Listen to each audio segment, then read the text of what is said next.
Welcome to the NerdBrand Podcast. I'm your host, Jason Davis, and I'm here with Mitch Gregory, our creative director and co-founder of NerdBrand. I'm also with our co-founder and CXO, Jonathan Payne. Hello. And today's guest is Dr. Emmanuel Probst. Sorry. It's Friday. It's Friday. More coffee. We know. He counsels brands on how to grow and maintain a sustainable competitive advantage. In his book, Brand Hacks, he explains how to build brands by fulfilling people's quest for meaning. And so we appreciate you, sir, for being a guest on the show. Please take the floor for a bit. Introduce yourself. Tell the people about you, and tell us about the book maybe a little bit. Well, first and foremost, everyone, thank you so much for having me, and thank you to our listeners. It's a great pleasure to be with you all this morning. And as you said, my name is Emmanuel Probst, and my passion is to, one, understand why consumers do what they do. How do they go about making all those decisions? And from there, counsel brands, as you said, on building a sustainable competitive advantage, that is to make sure that brands grow in a ethical and sustainable fashion and increase loyalty over time as well. Make sure that consumers become loyal to these brands. All right, awesome. And how do I do that? As you said, I'm with Ipsos as the global lead for brand thought leadership, and Ipsos is arguably the largest market research firm in the world now. And I also teach at UCLA, and I write, and you spoke about my book, Brand Hacks, which is indeed the point of what we covered. It's all about counseling people on how to grow brands in a cost-efficient and very effective fashion. All right. I think one of the first questions, John, you put on, or maybe I wrote this one on there, is if you could flesh out, what do you mean by, in regards to brands, like the quest for meaning? Well, in the book, I differentiate a fad from a trend from a meaning. So let's take a quick step back. A fad is something that is not going to last. So diets, for example, most diets are fads. Why? Because it's unlikely that you would want to eat just steamed vegetables for the rest of your life, right? That's why people don't stick with diets, because it's just not a long-term project. And then the trend is something that has an influence on the market. So CrossFit is a trend, or Pilates is a trend, or those are trends whereby you have brick and mortar businesses or pretty large business operations developing around this trend. So it might work for 5 years, 7 years, 9 years, who knows. And meaning, however, is something that is almost timeless. It is something that is fulfilling and that has more of an impact on who you are and who you want to be. So in the book, I give 10 examples of meanings, and some of those examples are authenticity and nostalgia and travel and adventure. All these are things, again, that are pretty much evergreens, whereby they were important before the pandemic, and they're even more so important today, and they're not going away anytime soon. Yeah, we've talked a lot about on our show about being authentic. And of course, nostalgia as well, being fans of nerddom. I think with Super Bowl, the Super Bowl hasn't happened yet. You can tell I'm a sports fan. Weekend. Yeah, you can tell I'm a sports fan. Sports Maybe. ball Depends on when this comes out. Yeah, but I mean, I always like the commercials that sort of lean into the nostalgia, just because of that. Anything related to, I grew up in the later 80s, actually. I was born in 76, so I was around for, a lot of the toy market with He-Man and all of those. So anytime there's sort of like a lean into that or references, I kind of always I remember that, and that's cool. It kind of gets me to pay attention. Well, I think that's the value of nostalgia is, depending on the audience, nostalgia is what's going to help make that message stick, because it resonates with something that's connected in their memory already. Emmanuel, do you have any examples, like current today or recent, that people can really latch onto of how to break these things down, really just between a trend and a meaning or even a fad that's going on currently? Yeah, well, I'll build on nostalgia, what we heard from Mitch. What's interesting with nostalgia is it works with both younger and older audiences. Here's what I mean. Neon is a great example. Neon is a very old technology. It's very simple. It's gas, light, and electricity. And neon works with your older audiences, if you will, of boomers and and Gen X, because we remember those neon signs from our childhood. But it also works with your younger audience groups. So 35 years old and younger, meaning millennials and Gen Z, because neon is very Instagrammable, to use an expression that is trendy. It really is very bright on an Instagram picture. And interestingly, consumers, even when they're young, like to reminisce of a time that was reassuring and comforting, even though they may not have lived through that time. Interesting. So at UCLA, for example, you see many of my students wearing T-shirts from Pulp Fiction or Guns N' Roses or Nirvana. And all these are symbols from the 90s, if you will. Pulp Fiction, I think, came out in 94. Their parents' generation. Basically, so none of my students were born when the movie came out. And that's the appeal of nostalgia. So I feel, Jonathan, to address your question, I think that's really a good example of how something that's meaningful, fulfilling for you, such as nostalgia, because it takes you back to a time that is comforting and reassuring in this world that is a little bit crazy, not only because of a pandemic, but because of technology and AR and VR and the metaverse and all those things. That is something that's meaningful, that is anchoring for you as an individual and as a consumer. It's kind of interesting, Dr. Probst, you're talking about, the value of nostalgia because it provides that kind of that comfort and reassurance, even for the generations that latch onto that nostalgia that weren't there for that.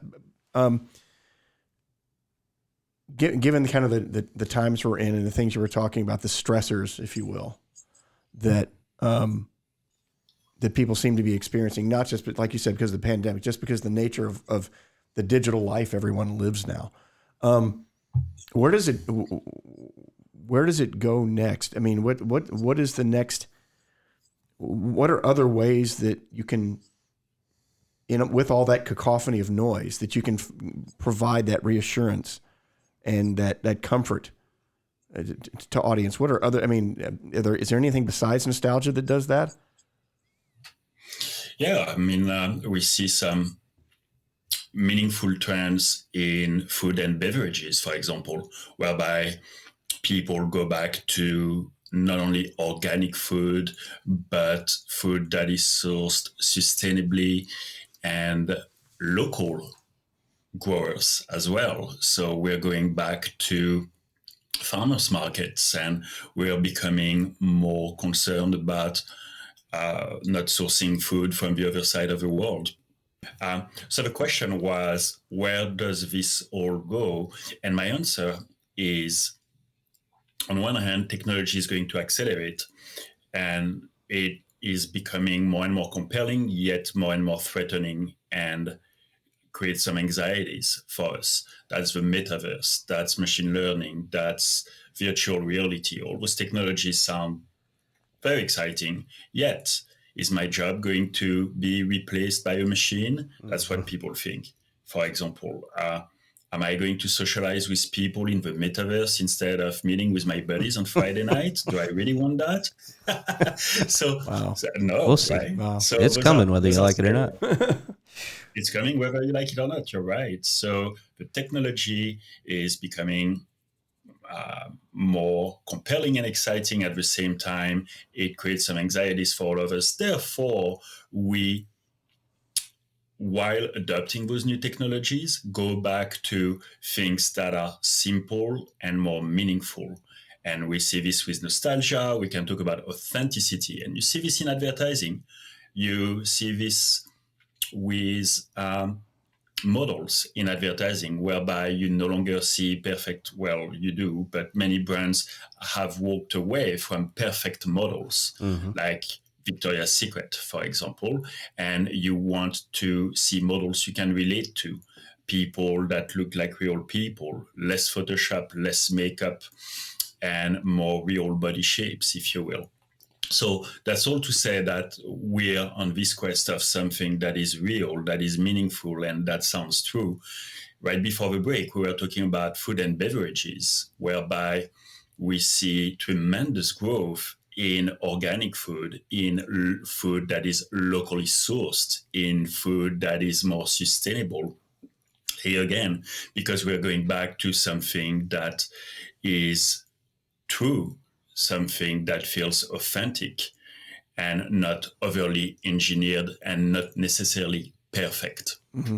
And what I find interesting about all this is, I mean, for decades, advertising spoke to the aspirations.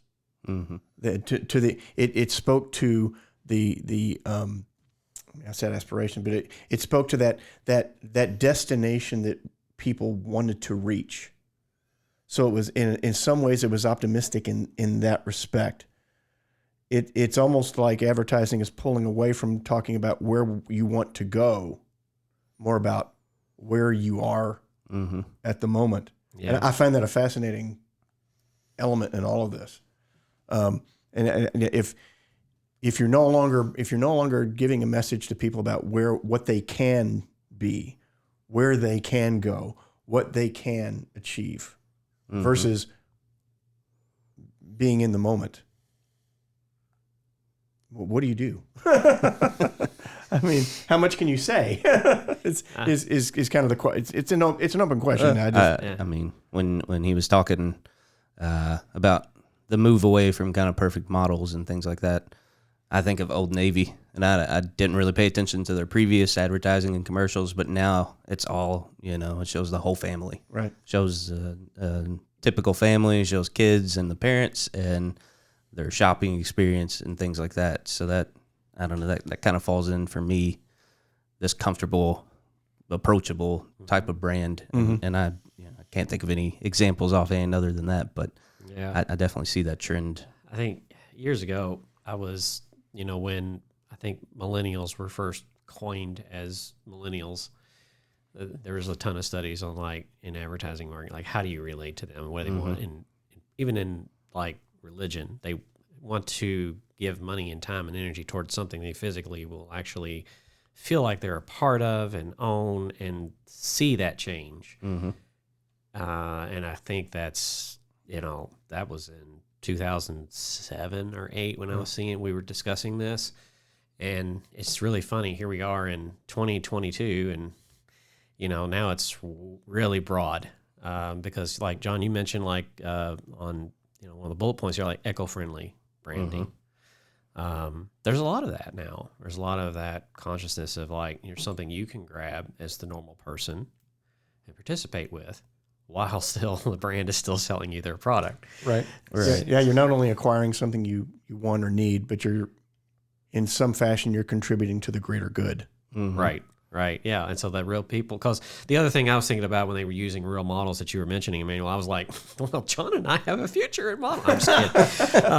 Let's not get crazy here. John more than me, probably.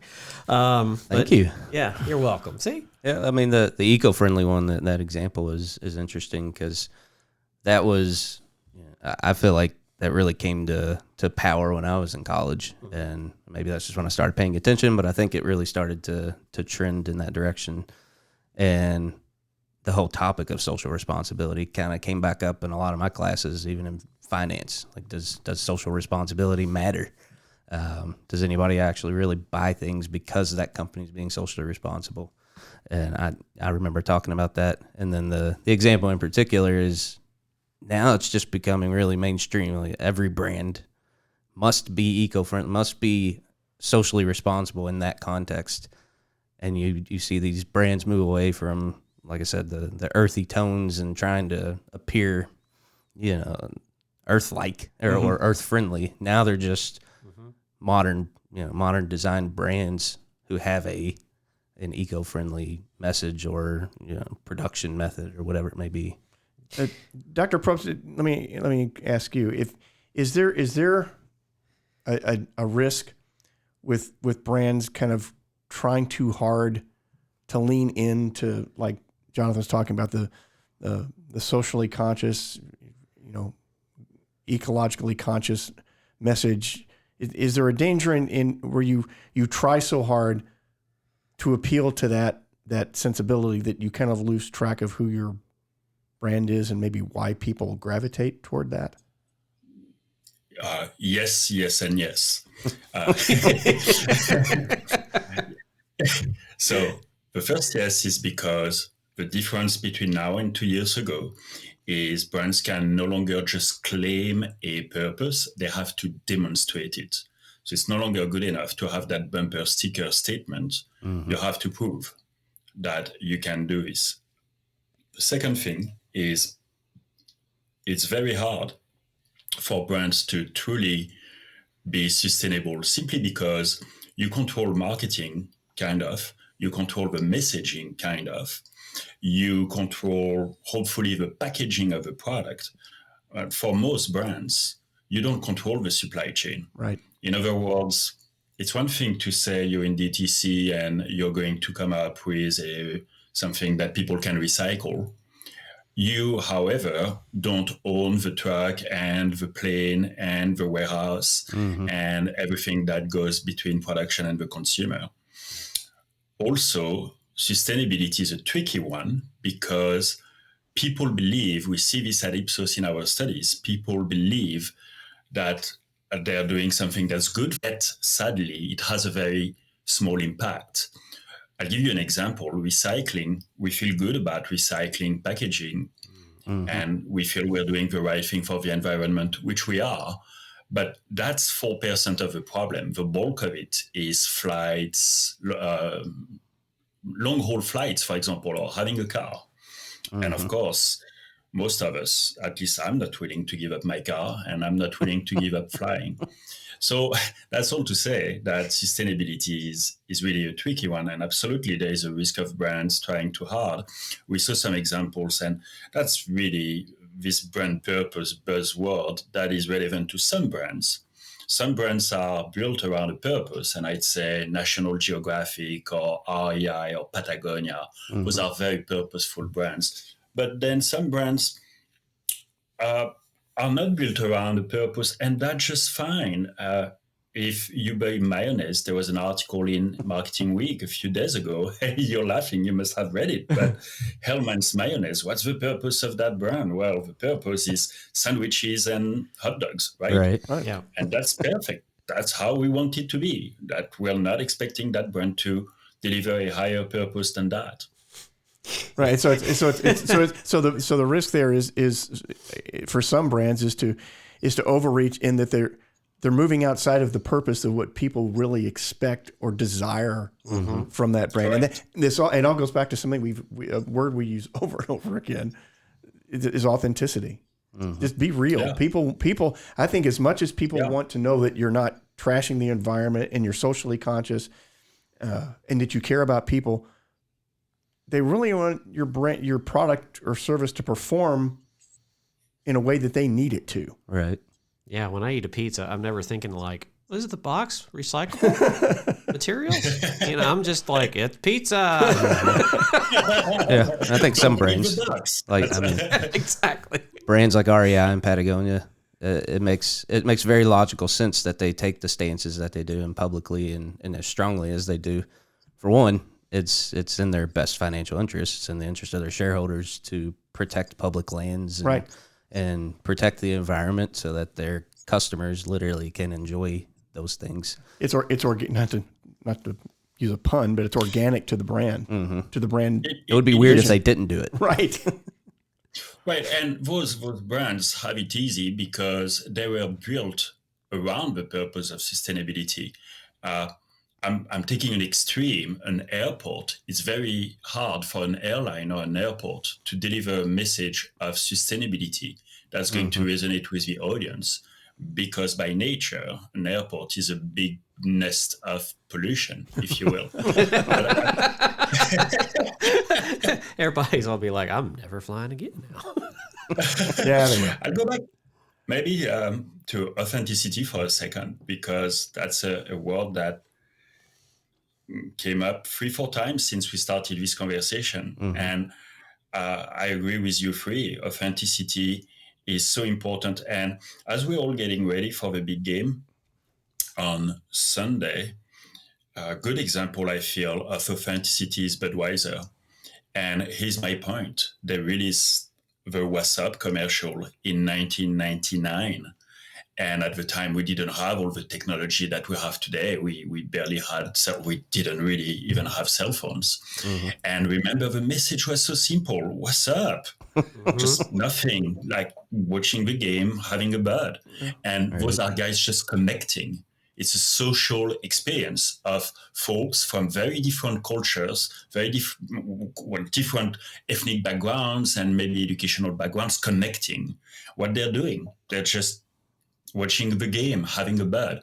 You fast track a year ago, Budweiser released this commercial for the time we experienced during the pandemic. And it's pretty much the same commercial. That's a great example of meaning and authenticity in advertising, because we can talk all day long about the metaverse. The bottom line is we're all hooked on a commercial that first aired 23 years ago.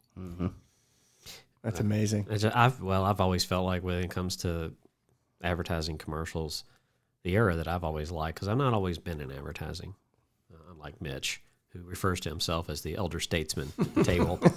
I got in at like 2008-9, but when I look back, the late 90s and early aughts were I liked what was coming out. It was fun. Yeah, I mean, I go as far back as in the 80s. I mean, I think from the 80s to some degree up to today has been a bit of a golden age for advertising. I mean, it's just the amount of creativity that's been leveraged and brought to the table. I mean, you guys have heard me talk about the value of humor in advertising, and it's not for everyone. I mean, for some brands it would be a reach to inject humor, entertainment value into their marketing. Oh, I know. I've tried dad jokes in some meetings, and it didn't go well. But I mean, you go as far back as, probably the first real memorable Super Bowl ads were the Miller Lite commercials. It wasn't Bud, it was Miller Lite, and they used all these different, these myriad personalities from sports, entertainment, that kind of, and they put them in little situations that sort of revolved around the beer, but not necessarily. And there was like always some kind of punchline to it. And the people really were discovering the entertainment value of advertising. And that's the modern phenomenon of watching the Super Bowl. Some people just watch for the ads now. Oh yeah. For that entertainment value. And the question in my mind, being as a creative director, is that's all well and good. And Jonathan, you sent me that ad. You sent that ad last night for ClickUp. Which is, it's hilarious. The only question I came away with it is, at the end of the day, an hour from now, if I ask you about it, what brand was that? That's number one. Number two, what do they do? Right. And if you've entertained, and I think this bleeds into the other messages that Dr. Probst is talking about, the people want the authenticity, eco-friendly and all the other things. People want that. But at the end of the day, going back to mayonnaise, I just want to know they've if it's got good. a problem and they need it resolved. Yeah, I've got a problem. I need it fixed. I'm not thinking about it that hard. I think a lot of them were trying too hard. Sometimes. And then they kind of try even harder. They don't back up and go guys, listen, we make mayonnaise. Yeah. I mean, I don't know if this answers a question or poses any new questions for the forum, but it's one of the things that's fascinated me for a long time. It's like, I love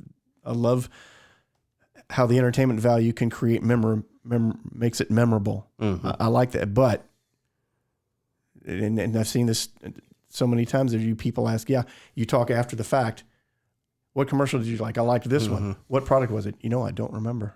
Right. Oh, for sure. And I don't think that's a problem of just Super Bowl ads. No, that's ad recall and a thing that most people should monitor if they're running commercials of that nature. Yeah, I remember don't see it anymore or much. Perfume commercials would always start out very, very artsy, and you're like, "What is this for?"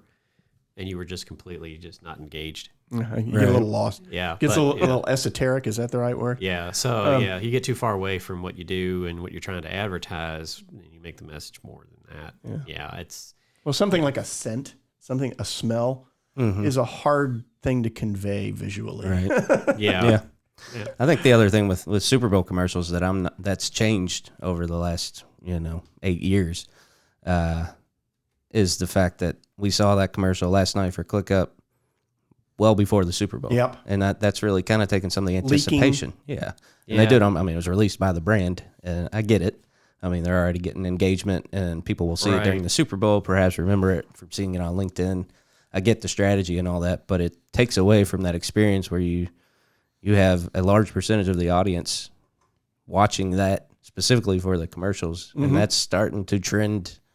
People are going after the game. They're actually not watching the game anymore, and they're not watching the commercials. They're going after. They're on their phone Googling the next day they're going and looking at all the lists of the top 10 commercials, and that's the thing that I'm sitting and watching right now. I mean, it's been going on for the last 2 years. It's like, I admit, I think we all know from many episodes that I understand football. It's not like I don't understand it. It's just that I just don't have an interest, So when it comes to the Super Bowl, when I go to watch the ads, I'm actually not watching the Super Bowl. I just go to YouTube the next day because that's what I'm saying. A bunch of content creators that are just compiling like the funniest ones or all of the ones or the ones that suck.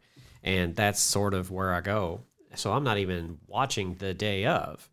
And the day of that ad is playing is multi-millions. Oh yeah, they're paying a ton of money. Well, that kind of highlights two phenomenon that's taking place. John, you mentioned the fact that they're showing the ads well before now because partially I think because they don't want to be in that cacophony, that noise of all those ads. They want to stand out. But to your point, they're spending a ton of money to place that ad in the Super Bowl. Is that now a vanity issue? You know what I mean? It's like, well, we can say we placed an ad in the Super Bowl. I think that's largely the case. They go on social media and say we've got a Super Bowl ad coming up, and it works. I look at ClickUp and I'm like, hey, they got some big money behind them. They're doing really good things in development, and we use them, so I'm a little biased to begin with, but that's just an example. It's interesting. I think we've kind of wandered back into that whole trend versus fad thing. I mean, the trend with the Super Bowl ads is that they're not just Super Bowl ads anymore. But at any rate, there's a note on our show notes talking about consumer rights and privacy. And one of the things I'm marveling at, Dr. Probst, is the metaverse thing, the virtual reality thing. And I maybe I'm just a bit on the skeptical side of how long that'll hold. It's not the first time it's actually. It's not, because it's not the first time it's kind of been tried. Tempted.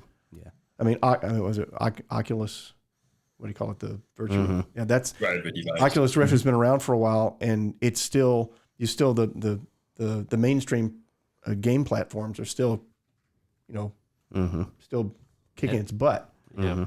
How do you feel about that whole trend, Dr. Probst? Am I not seeing it correctly? Is this something that's really going to have legs? So I'll start. You mentioned privacy and security. What we see is people are concerned with more data being collected from them. However, excuse me, people are willing to share data in return for a tangible benefit to them. And there is a clear contrast between data shared versus data being collected. Put it this way. If you go to the store today and ask for your email address, it's unlikely that you're going to be willing to share your email address with the store. Yet your cell phone, if you have an Android, collects 1,300 data points a day about you. Right. And if you have an iPhone, it's about 430 data points a day. And that just to illustrate what I just said, in return for tangible benefits, for example, if you use Google Maps or Apple Maps, you are willing to share your location details, And over time, you are just fine having those companies building up your profile so that in the morning, they are going to share addresses of breakfast restaurants around you. And in the evening, if you like Italian food, they'll prioritize Italian restaurants around you. So that illustrates how you're willing to give up some of your privacy in return for a benefit. Right. Next, you asked me about the metaverse. Right.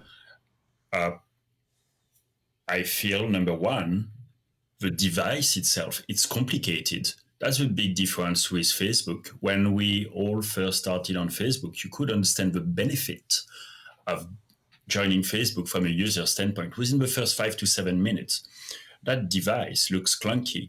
What raises a flag to me is my kids don't want it. Because the fact that the four of us, look, we're all about the same age, kind of.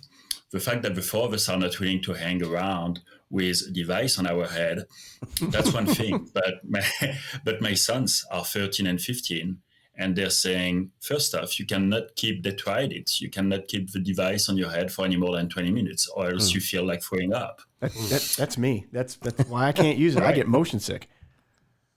So the last big question mark is, what does this do to our identity?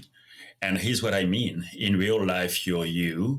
On social media, you're often a somewhat perfect or glamorized version of you.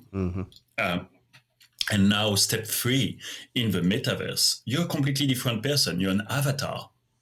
So what does this do to our personal identity project and to who we believe we are?